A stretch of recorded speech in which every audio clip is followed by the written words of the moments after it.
हम इंसान हमेशा दूसरों से आकर्षित होते हैं जो हमारी तरह बात कर सकते हैं, चाहे वो एक तोता हो या वॉइस असिस्टेंट जैसे एलेक्सा, ओके गूगल या सीरी।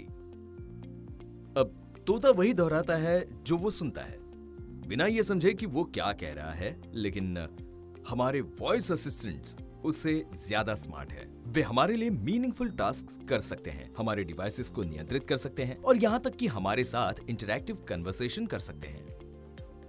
और जो ये सब करने में हमारे वॉइस असिस्टेंट्स को मदद करते हैं, उसे प्रमुख रूप से नेचुरल लैंग्वेज प्रोसेसिंग कहते हैं या NLP कहते हैं। सीधे शब्दों में कहें तो NLP आर्टिफिशियल डिवाइसेस के लिए नेचुरल लैंग्वेजेस को लिखित या बोले जाने वाले प्रारूप में प्रोसेस करके संभव बनाता है।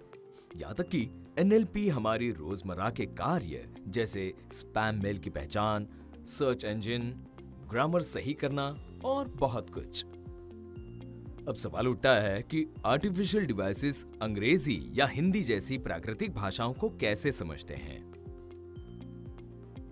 कंप्यूटर और एल्गोरिदम वास्तव में शब्दों को नहीं समझते हैं, इसलिए हमें टेक्स्ट को नंबरों में बदलना पड़ता है। अगर हम ऑडियो के साथ काम कर रहे हैं तो हमें पहले ऑडियो को टेक्स्ट में और फिर नंबरों में कन्वर्ट करना पड़ता है। ऐसे कई मेथड्स हैं जिनके जरिए टेक्स्ट को नंबर्स में परिवर्तित किया जा सकता है और अलग अलग एप्लीकेशंस के लिए हम अलग अलग मेथड्स का उपयोग कर सकते हैं, लेकिन हम उसके बारे में अपने एडवांस कोर्स में चर्चा करेंगे। एक बार टेक्स्ट को नंबर्स में बदलने के बाद हम कुछ विशेष मशीन लर्निंग और डीप लर्निंग एल्गोरिदम को उन्हें बड़ी मात्रा में डेटा का उपयोग करके विशेष कार्यों के लिए प्रशिक्षित करते हैं। तो वो ऐसे कौन से कार्य हैं जिनके लिए हम अपनी मशीन लर्निंग या डीप एल्गोरिदम को प्रशिक्षित करते हैं? हम उन्हें सेंटिमेंटल एनालिसिस के लिए प्रशिक्षित कर सकते हैं। एक ट्वीट या एक न्यूज़पेपर आर्टिकल से हमें पता चल जाएगा कि टेक्स्ट पॉजिटिव सेंटिमेंट दिखा रहा है, नेगेटिव या न्यूट्रल। मान ले कि यदि वित्त मंत्रालय ये मूल्यांकन करना चाहता है कि लोग नए बजट के बारे में क्या सोचते हैं, तो वे #बजट के साथ सभी ट्वीट देख सकते हैं और NLP का उपयोग करके मूल्यांकन कर सकते हैं कि लोग नए बजट से खुश हैं या नहीं। हम बड़ी मात्रा में टेक्स्ट जानकारी दिए गए विषय की पहचान करने के लिए और साथ ही एक रिपोर्ट को सारांशित करने के लिए अपने एल्गोरिदम को प्रशिक्षित कर सकते हैं। सरकारी अधिकारियों को अक्सर बड़ी रिपोर्टों से निपटना पड़ता है और इन रिपोर्टों को प्रमुख बिंदुओं में सारांशित करने के लिए एक अच्छी तरह से प्रशिक्षित एल्गोरिदम का उपयोग करके बहुत समय बचा सकता है। NLP का एक अन्य ऐतिहासिक उपयोग मामला है भाषा अनुवाद या ट्रांसलेशन। भारत में अनेक भाषाएं बोली जाती हैं और NLP ट्रेन्ड ट्रांसलेटर होने से हमें डॉक्यूमेंट्स, वेबसाइट्स, पब्लिक नोटिसेस को अलग अलग रीजनल लैंग्वेजेस में बदलने में मदद मिल सकती है। वास्तव में यह हमें रीजनल लैंग्वेजेस में बात करने में भी मदद कर सकता है। कुछ अन्य आकर्षक चीजें हैं जहां NLP हमारी मदद कर सकता है। ईमेल्स और सोशल मीडिया पर हमारे वाक्यों का ऑटोमेटिकली पूरा होना, intelligent chatbots, writing books and articles and voice assistants. वास्तव में वॉइस असिस्टेंट्स कई उभरती टेक्नोलॉजीज का एक मिश्रण है। एक इंसान कहेगा, हे असिस्टेंट, लाइट्स ऑन कर दो।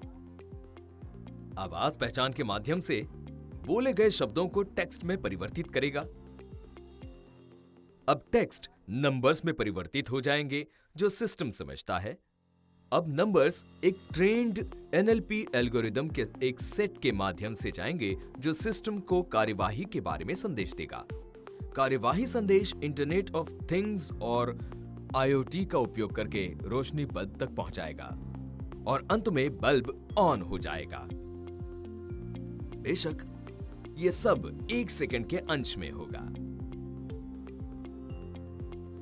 हमने NLP के कुछ आकर्षक केसेस के बारे में बात की है। आइए ये भी समझे कि NLP क्या नहीं कर सकता है।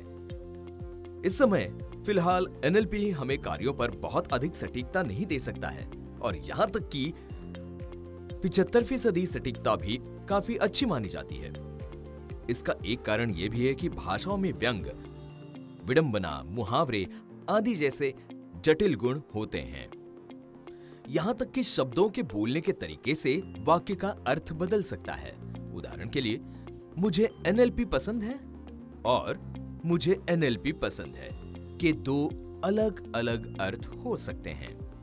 इसके अलावा NLP एल्गोरिदम बहुत विशिष्ट डोमेन है, इसलिए लीगल डॉक्यूमेंट्स का एनालिसिस करने के लिए ट्रेंड एल्गोरिदम मेडिकल रिकॉर्ड्स को एनालिसिस करने के लिए उपयुक्त नहीं होगा। अंत में NLP एल्गोरिदम्स अंग्रेजी जैसी भाषाओं के लिए बेहतर परिणाम देगा, जिसके लिए बड़ी मात्रा में डेटा उपलब्ध है। और यदि हमें क्षेत्रीय भाषाओं पर समान प्रदर्शन की आवश्यकता है, तो हमें डेटा एकत्र करने और साफ करने में बहुत प्रयास करने की आवश्यकता होगी। ऑलराइट, तो इस वीडियो में हमने सीखा NLP क्या है। हमने NLP के कुछ बहुत ही रोचक उपयोग के मामलों के बारे में सीखा और हमने उसकी कुछ सीमाओं के बारे में भी जाना।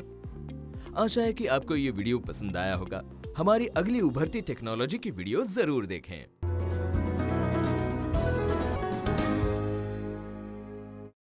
Thank you for your completion. Stay informed with WITP's tailor-made online courses at igotkarmyogi.gov.in.